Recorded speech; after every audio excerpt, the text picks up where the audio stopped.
G'day fishers, Brent from Tackle Port Stephens with this week's fishing report. Somewhere a little bit different this week. Behind me, Lady Musgrave Island.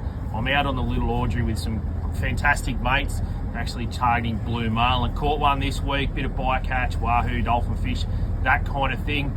A few more days to go. It's looking better and better each day. Water looks unreal.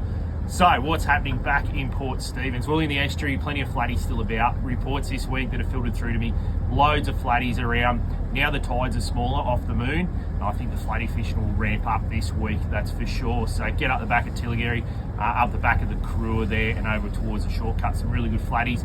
If you're in the boat, if you're shore based, Corlett Groins, so opposite the good old Corlett store there, the Groins there, up towards the Anchorage and back down towards Shoal Bay, places like that will fish really, really well for flatties at the moment. The Breakwell Nelson Bay on fire still. Young KO been catching kingies down there. So young fellas have been down there every day throwing lures at kingies. So the kings are still there. Some nice dew. Saw a nice one caught there last weekend on the full moon off the Breakwell. So some really good fishing inside the bay at the moment. Those pelagic species are still in the bay. So your bonito and also your salmon and tailor. So if you're keen on spinning those, they're feeding on really, really small white bait. So small lures, 5 to 11 gram RE anchovies doing the job there. Off the rocks this week and the beach has been a little bit quiet.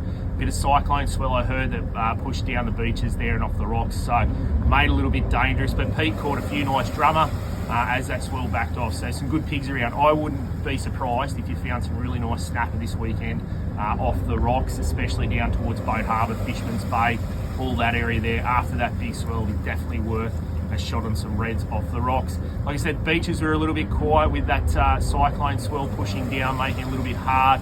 But there were some dewies caught down towards Stockton there last weekend. I had a little look at the beach there last Sunday. It looked pretty good. There's some really nice gutters forming up around about the 8K mark down Barooby there, so it looks pretty good. Down the offshore scene, not much to report this week, but definitely worth a snapper fish this weekend, I think, off the back of the moon. So definitely in the shallows, and that deeper water, that 40 to 50. I spoke to Brad off Pacific Blue Charters. He's been catching some really nice snappers still, so that'll be worth a shot. There'll be some good kings around, I reckon, in the washes as well. So if you want to troll some liveys, throw some stick baits, be worth a shot there. The East Australian current's ripping down the edge of the shelf at the moment, so it might make it a little bit hard to find a few striped marlin out there. I believe the fad's in. Might be worth looking at a few dolphin fish on the fad there. It might be a little bit early, but you never know your luck. Anyway, that's it for this week. I'll have another report from a different location next week, but I'm going to enjoy a bit of blue marlin fishing, especially on this particular boat.